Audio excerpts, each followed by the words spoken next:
mwambia Hawa, hakika hamtakufa. Hawa alipaswa kumtii nani, muumbaji wake au kiumbe? Hili ndilo lililotokea.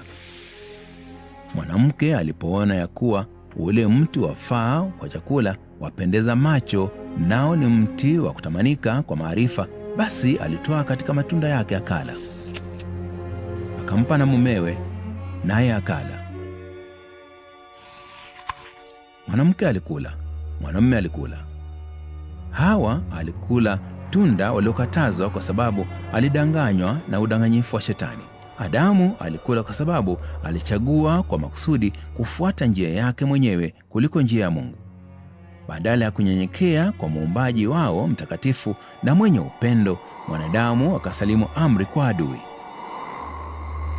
Wazazi wetu wa kwanza walitenda dhambi.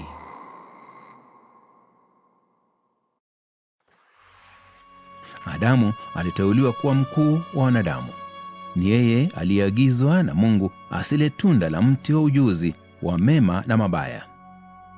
Adamu alipokula tunda alilokatazwa, ndipo yeye na mke wake walipoanza kuyaona madhara ya uchaguzi wao.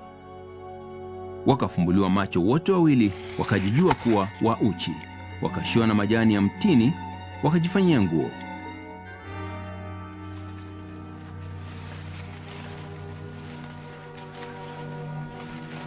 Aibu kubwa na hatia iliyochoma mioyoni mwao